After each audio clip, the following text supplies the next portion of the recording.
Você sabia que, se não fosse pelo efeito estufa, a temperatura média do nosso planeta seria abaixo de 0 graus Celsius? Ah, ficou curioso, né? Então, depois da vinheta, bora!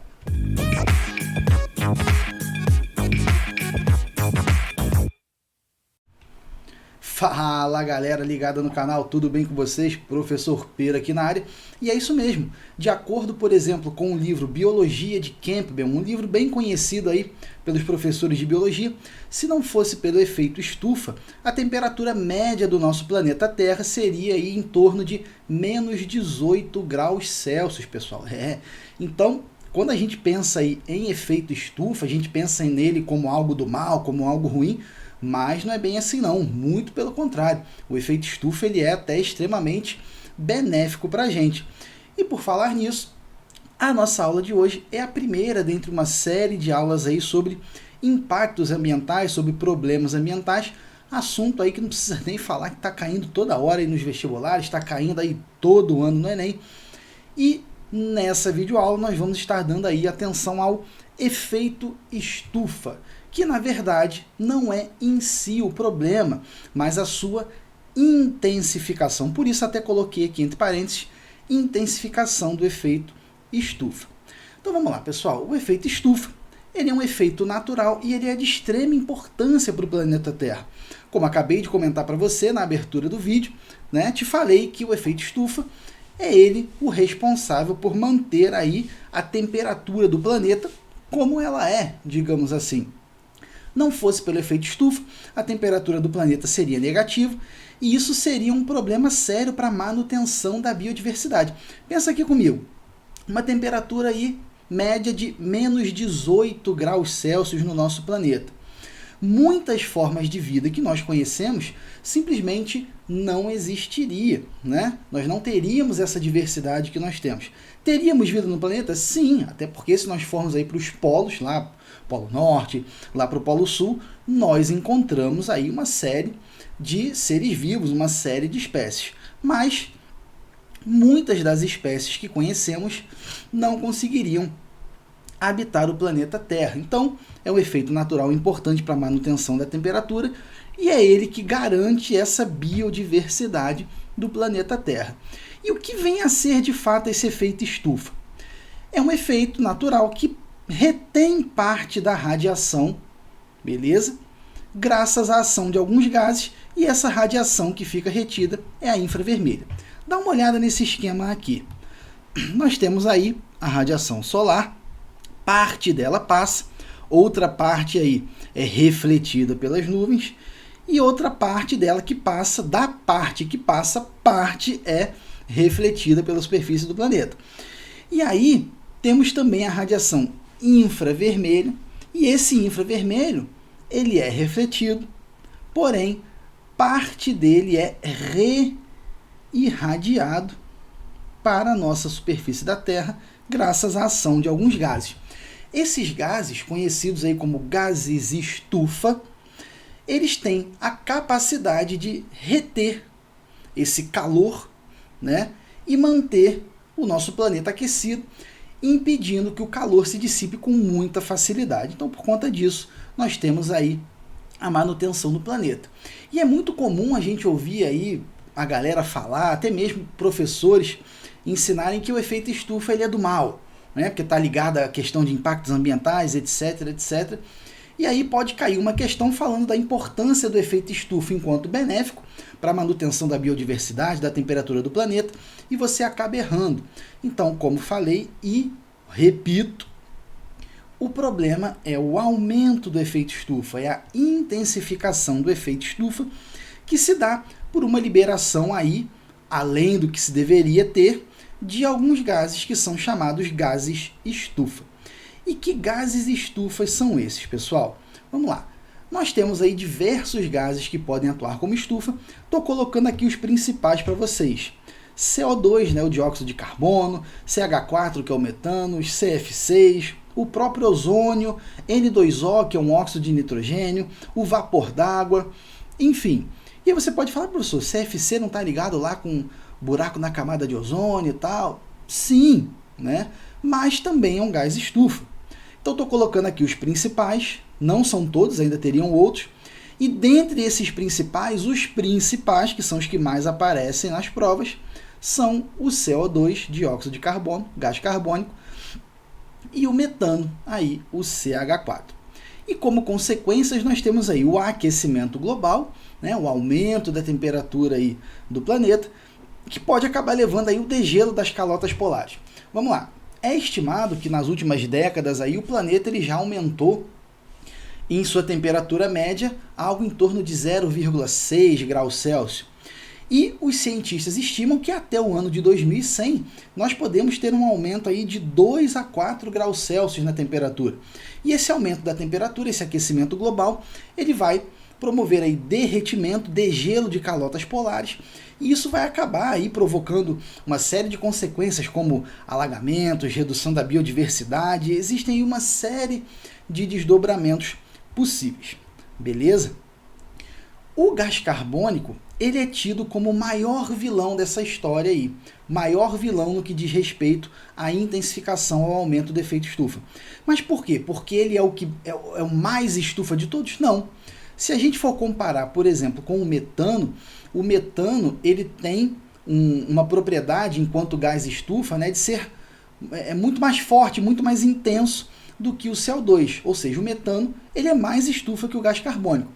Mas o gás carbônico ele acaba sendo o maior vilão, não por ser mais estufa, mas sim pela quantidade de gás carbônico que a gente acaba vendo aí sendo liberada por uma série de processos. Tudo bem?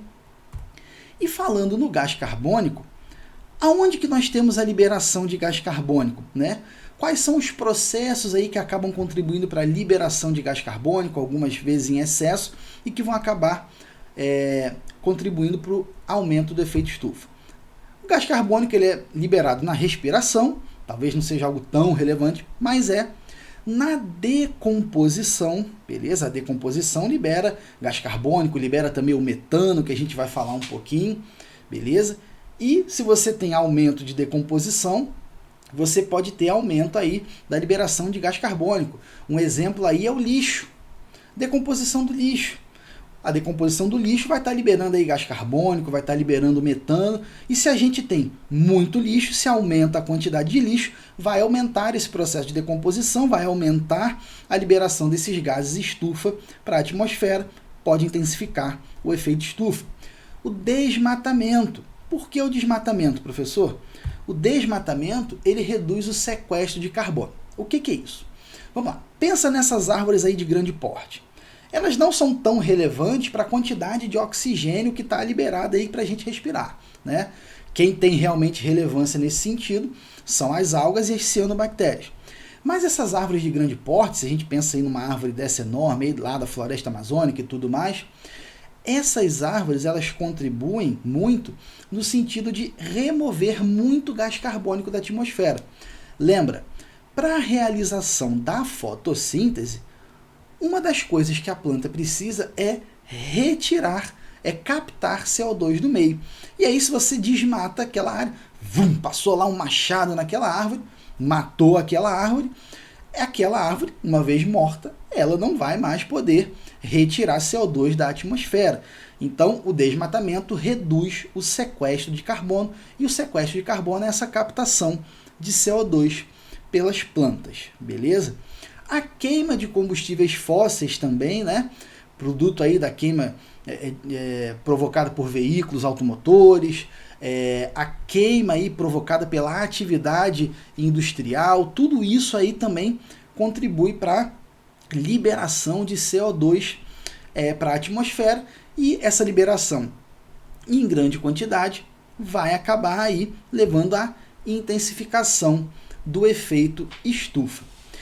E em provas, pessoal, além disso tudo que a gente está falando aqui, o que muitas vezes é cobrado é o que a gente pode fazer, né? O que nós podemos fazer, quais as medidas que podem ser tomadas no intuito de reduzir, de amenizar as consequências do impacto ambiental. Em relação ao efeito estufa, né, mais voltado aí para o CO2, uma solução, né? Soluções que visem reduzir atividades que liberem CO2. Alguns exemplos: dá uma reduzida na atividade industrial, né, naquelas atividades que liberam muito CO2 para a atmosfera, né? Redução da queima de combustíveis fósseis, como por exemplo, você pegar e colocar fonte de energia mais limpa como combustíveis, uso de biocombustíveis, já caiu em prova também, né, que são menos poluentes, são menos agressivos para o meio ambiente, né? Já vi até cair em prova o uso da energia nuclear. Mas aí não pode ser poluente, né? O rejeito radioativo lá e tal. Sim, mas o problema maior, de acordo com as questões que cobraram isso, seria se você tivesse um destino inadequado para aqueles rejeitos aí radioativos. Mas, no que diz respeito a ficar liberando, por exemplo, CO2 para a atmosfera, não teria problema. Então é algo aí controverso, tá? Que fique bem claro, mas que já caiu em prova, então acho que vale a pena comentar com você. Outra coisa também que já caiu até no Enem, ele falando aí de uso de transportes coletivos, né? Por quê, professor? Bom, mas o ônibus lá que a gente usa não libera gases estufa para a atmosfera? Sim, mas pensa aí, um ônibus cabe, sei lá, 50 pessoas no ônibus mais o motorista. Então, se 20 dessas 50 pessoas fossem de carro, seriam mais 20 carros liberando gases estufa para a atmosfera. Então, o incentivo ao uso de transporte coletivo, o incentivo ao uso de bicicletas como meio de transporte, né, são aí soluções também visando a reduzir a emissão de CO2 para a atmosfera. São várias situações aí que já caíram em prova, beleza? Falei com você também que outro gás estufa muito importante era quem? O metano, CH4. O metano ele é liberado na decomposição anaeróbica. Ué, professor, mas toda decomposição não é anaeróbica? Não. Na verdade, é até mais comum nós termos a decomposição aeróbica. Contudo, no caso da decomposição anaeróbica, nós temos aí a liberação do metano, beleza? E, inclusive, nós temos aí a possibilidade do metano ser utilizado como gás de cozinha, uma vez que ele é inflamável. Então seria um destino adequado a gente captar esse metano aí em excesso e utilizar como um gás de cozinha, uma vez que ele é inflamável, beleza? Ainda sobre o metano, pessoal, é comum às vezes cair em prova a relação aí da intensificação do efeito estufa em algumas regiões onde nós tenhamos muitos rebanhos, bovinos e caprinos. Por quê? Alguns animais, como os bovinos, que são ruminantes, no processo de digestão deles, eles acabam tendo micro-organismos que são importantíssimos para a digestão deles, mas que produzem metano. E aí esse metano vai sair lá pelo arroto do boi, vai sair lá pelo pum do boi, né? E em algumas áreas onde a criação é muito elevada, onde você tem uma concentração de rebanhos muito grande, onde você tem rebanhos muito grandes, você pode ter ali, né, a intensificação do efeito estufa. É claro, tu não vai botar a culpa, o culpado do efeito estufa é o peido do boi. Não vai fazer isso, né? Não vai falar isso. Mas já caiu até mesmo no Enem uma questão relacionando esse processo de digestão do boi com liberação de metano e, em determinadas regiões, ocasionando a intensificação do efeito estufa. Beleza? E a solução, como falei, a questão de utilizar, por exemplo, como um gás de cozinha, já que é inflamável. E umas outras considerações, pessoal, que já caíram em prova também. Hidrelétricas. Hidrelétricas são poluentes, podem ser consideradas poluentes. Por quê? Em região que você tem a instalação de hidrelétricas, você alaga determinados locais, você acaba ali matando, por exemplo, uma série de vegetais e tudo mais, e vai ter maior decomposição. Maior decomposição vai liberar mais gás carbônico, pode liberar mais gás carbônico e mais metano. Além disso, região que você tem hidrelétrica, você vai reter ali a água e tal para fazer a hidrelétrica funcionar e gerar energia elétrica, né? O que você vai ter? Mais água. E lugar onde tem mais água, mais umidade, vai ter maior temperatura, maior evaporação de água. E aí, lembra, maior evaporação de água. Professor, você falou que o vapor d'água é um gás estufa. Exato. Então a hidrelétrica, ela vai acabar aí sendo também poluente, atuando negativamente em relação ao meio ambiente por conta da maior evaporação de água, vapor d'água é gás estufa, e maior decomposição, que vai acabar liberando mais gás carbônico e mais metano para a atmosfera, beleza? Além disso, o uso indiscriminado de fertilizantes também podem contribuir, né, pode acabar contribuindo para o aumento do efeito estufa. Por quê? Fertilizantes, né, você pode ter ali a ação de algumas bactérias sobre esses fertilizantes e, consequentemente, a liberação de N2O, que é a estufa. E o ozônio, por mais que a gente fale muito dele em relação à camada de ozônio, mas ele pode ser produzido em baixas altitudes, galera. Por exemplo, na queima aí do diesel, na queima de combustíveis como o diesel, você pode produzir o ozônio, e o ozônio, como acabei de falar, ele é aí um gás estufa, então vai acabar contribuindo aí também para o aumento aí a intensificação do efeito estufa. Antes de nós terminarmos, queria fazer duas questõezinhas aí com você. Dá uma pausa, dá uma lida, tenta fazer e a gente já resolve. Foi? Deu tempo, né, pessoal? Então vamos lá. Nós falamos aqui da hidrelétrica enquanto poluente. Mas nessa questão, olha a resposta que o Enem colocou. Primeiro vamos lá. Fonte de energia solar e energia eólica são aquelas fontes mais limpas que a gente comentou mais lá para trás na nossa aula. Não vão ser poluentes, são fontes limpas, show de bola. São adequadas aí, né, para a questão de diminuir impactos ambientais e tudo mais. E aí a pergunta que ele faz é: à luz da química verde, métodos devem ser desenvolvidos para eliminar ou reduzir a poluição do ar causada especialmente pelas. E aí vamos lá. Essas aí são fontes limpas, beleza. Usinas geotérmicas são usinas que se utilizam da energia geotérmica que eles pegam ali lá do interior da Terra, beleza? É quase inesgotável e tudo mais. É poluente de alguma forma? Sim, mas é menos poluente que uma série de outras. A hidrelétrica nós já explanamos aí, o que diz respeito a ela atuando enquanto poluente, mas o gabarito é termoelétrica. E aí, poxa, termoelétrica, por que não hidrelétrica? O que foi considerado aqui é o seguinte: existem até alguns materiais, vários materiais, que dizem que hidrelétricas podem ser tão ou até mais poluentes do que uma termoelétrica. Mas acontece o seguinte: a termoelétrica, ela pode, graças à sua atividade, acabar liberando produtos que vão contribuir não só para a intensificação do efeito estufa, como também para chuva ácida, né, para aumentar ainda mais a acidez da chuva, e também produtos que contribuem para aumentar o buraco na camada de ozônio. E no caso, por conta desse combo aí de possibilidades envolvendo o uso da usina termoelétrica, a resposta fica sendo a IB, termoelétrica, beleza? Prometo que já está acabando, vamos fazer só mais uma questãozinha aí também do Enem 2011. Se quiser dar aquela pausa, dá aquela lida e a gente já mata. Foi? Deu tempo, né, pessoal? Então vamos lá, deixa eu olhar aqui para o lado, para o monitor maior, para dar uma lida na pergunta. A criação do gado em larga escala contribui para o aquecimento global por meio da emissão de... Então aqui ele está falando da questão da criação do gado, como eu comentei com vocês ainda há pouco, e a intensificação do efeito estufa.